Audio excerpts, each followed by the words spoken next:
Hi everyone, இன்னைக்கு நம்ம carrot on the soil தான் பார்க்க போகிறோம். ஒரு பேனில் 1/2 கப் சுகர், 2 டேபிள் ஸ்பூன் தண்ணி ஊற்றி மெல்ட் பண்ணிக்கணும். நடுவில் கலக்கிலாம் விடக்கூடாது, அப்படியே தானாகவே சுகர்லாம் மெல்ட் ஆகணும். சுகர் நல்லா மெல்ட் ஆனதும் டார்க் சாக்லேட் 1/4 கப் போட்டு நல்லா கிண்டிக்கிட்டே இருக்கணும். இந்த மாதிரி கெட்டியாக ஆகிட்டே வரும்போது நம்மளுக்கு சாக்லேட் சாயில் கிடைக்கும். இப்போ பாருங்கள், சாயில் மாதிரி வருது. சுகர் கூட கம்பைன் ஆகி அடி பிடிக்காமல் நம்ம கிண்டிக்கிட்டே இருக்கணும். இப்போ சாக்லேட் சாயில் ரெடி ஆயிடுச்சு. நல்லா கூல் பண்ணி விடுங்க. அடுத்து கேரட் க்ரீம் தான் ரெடி பண்ண போகிறோம். நம்ம ஒரு பேனில் 1 கப் கிரேட்டட் கேரட் போட்டு பால் ஊற்றி குக் பண்ணலாம். 1 டம்ளர் பால் ஊற்றி இந்த பால்லே கேரட் நல்லா வெந்துடும். ஒரு 5 மினிட்ஸ் கிட்ட நம்ம வேக விடலாம். கேரட் நல்லா வெந்துருச்சு. இப்போ இதை ஆற வச்சிடலாம். அதுக்குள்ளே நம்ம லீஃப் ஜெல்லி செஞ்சிடலாம். கேரட் லீஃப் கிடைக்காததால் நான் மின்ட் லீஃப் போட்டு யூஸ் பண்ணுறேன். ஒரு கையளவுக்கு புதினா, 1/2 கப் தண்ணி ஊற்றி நல்லா பிளெண்ட் பண்ணிட்டு வந்துடலாம். பிளெண்ட் பண்ணிட்டு வந்த புதினாவை நம்ம இப்படி வடிகட்டிக்கலாம். நமக்கு லீஃப் ஜூஸ் கிடச்சிருச்சு.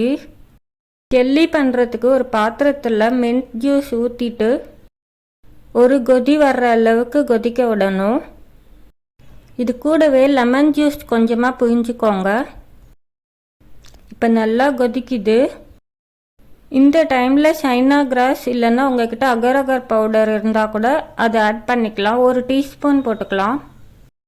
தேவைப்பட்டால் ஃபுட் கலர் போட்டுக்கலாம். இப்போ ஜெல்லி செட் பண்ணுறதுக்கு ஒரு பிளேட்டில் வடிகட்டி இந்த மாதிரி ஊற்றி வச்சிடலாம். சூடு ஆறுனதும் ஜெல்லி ரெடி ஆகிடும். ஓரமாக வச்சிடலாம். லீஃப் ஜெல்லி ரெடி ஆகிடுச்சு. கேரட் க்ரீமுக்கு பாலில் வேக வச்ச கேரட் ஆறிடுச்சு. இப்போ நம்ம மிக்சியில் போட்டு அரைச்சி எடுத்துக்கலாம். கட்டியாக இருந்துச்சுன்னா கொஞ்சமாக பால் ஊற்றி நல்லா கிரைண்ட் பண்ணிக்கோங்க. பேஸ்ட்டாக இருக்கணும். ஒரு பேனில் அரைச்சி வச்ச அந்த கேரட் பேஸ்ட்டை நம்ம இங்கே ஆட் பண்ணுறோம். கூடவே 2 டேபிள் ஸ்பூன் சுகர் ஆட் பண்ணிக்கோங்க. சுகர் நல்லா மெல்ட் ஆகி கேரட் கூட கம்பைன் ஆகி வரணும். அது வரைக்கும் கலக்கணும். இப்போ சுகர் நல்லா கம்பைன் ஆகி திக்காக இருக்குது. இந்த டைமில் 2 tablespoon fresh cream add பண்ணிக்கோங்க. ஆட் பண்ணிவிட்டு நல்லா மிக்ஸ் பண்ணிக்கணும். இப்போது கொஞ்சமாக 1 டீஸ்பூன் ஜெலட்டின் பவுடர் போட்டு நல்லா கலந்துக்கணும். இந்த மாதிரி இப்போ நம்மளுக்கு திக்காக கிடச்சிரும். ரெடியான கேரட் க்ரீமை இந்த மாதிரி ஒரு டம்ளர் வச்சு அது மேலே பைப்பிங் பேக் போட்டு நம்ம இதுக்குள்ளே ஃபில் பண்ணிக்கணும். இப்போ ரப்பர் பேண்ட் போட்டு டைட் பண்ண வேணாம். கொஞ்ச நேரம் நல்லா ஆறட்டும். ஆறுனதுக்கப்புறமா நம்ம ரப்பர் பேண்ட் போட்டுக்கலாம். இப்போ நம்ம கேரட் மோல்டில் சாக்லேட் பேஸ் தான் பண்ண போகிறோம். அதுக்கு நம்மளுக்கு ஒயிட் சாக்லேட் தேவைப்படும். 1 கப் ஒயிட் சாக்லேட் போட்டு டபுள் பாயிலிங் மெத்தடில் நம்ம இந்த மாதிரி பண்ணுறோம். ஹீட் பண்ண ஒரு சில்வர் ஸ்பூன் வச்சு நல்லா இந்த மாதிரி கலந்துக்கோங்க. அப்போ தான் சீக்கிரமாக மெல்ட் ஆகும். ஒயிட் சாக்லேட் மெல்ட் ஆனதும் சாஃப்ரான் மில்க் ஆட் பண்ணிக்கோங்க. ரொம்ப ஆட் பண்ண வேண்டாம், லைட்டாக மட்டும் ஆட் பண்ணிக்கோங்க கலருக்காக. நிறைய பால் ஊற்றினா ஒழுங்காக ஒட்டாது. நீங்கள் வெறும் ஃபுட் கலர் மட்டும் ஆட் பண்ணால் கூட போதும், மில்க் ஆட் பண்ண வேண்டாம். இப்போ நம்மளுக்கு கேரட் கலர் கிடைச்சிருச்சு.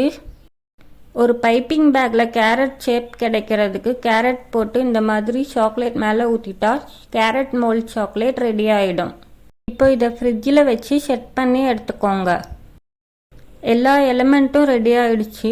ஒரு பவுலில் சாக்லேட் சாயில் இந்த மாதிரி ஃபில் பண்ணிக்கலாம். லீஃப் ஜெல்லி ரெடி பண்ணி வச்சுருந்தோம்ல, அதை இந்த மாதிரி நைஃப் வச்சு கட் பண்ணிக்கலாம் குட்டி குட்டியாக. இப்போ நமக்கு லீஃப் பீசஸ் கிடச்சிருச்சு. இதை நம்ம ஒரு இடத்துல அப்படியே ப்ளேஸ் பண்ணிக்கலாம். உங்களுக்கு கேரட் லீஃப் கிடைக்கலன்னா நீங்கள் பேசில் லீஃப், மின்ட் லீஃப் இந்த ஃப்ளேவரில் கூட நீங்கள் ட்ரை பண்ணி பார்க்கலாம். இப்போ நம்ம கேரட் மோல்டு சாக்லேட் பேஸை வந்து வெளியே எடுக்க போகிறோம். இந்த மாதிரி கட் பண்ணி கேரட்டை வெளியே எடுத்துட்டு பைப்பிங் பேக்கை பிடிச்சி இழுத்திங்கன்னா ஆட்டோமேட்டிக்காக வெளியே வந்துடும். கேரட் சாக்லேட் பேஸ்க்கு ரெடி ஆகிடுச்சு. அதுக்குள்ளே கேரட் க்ரீமை நம்ம இந்த மாதிரி ஃபில் பண்ணிக்கணும். கேரட் அறுவடை பண்ண மாதிரி இருக்கணும்னு சொல்லிட்டு சாக்லேட் சாயில் எடுத்து கொஞ்சமாக மேலே தூவிக்கோங்க. நான் கேரட் லீஃப் இல்லாததுனால கொத்தமல்லி தலையையே கேரட் லீஃபாக வச்சுக்கிட்டேன். உங்ககிட்ட கேரட் லீஃப் இருந்துச்சுன்னா நீங்கள் அதை வச்சு. அவ்வளோதான், carrot on the soil ready.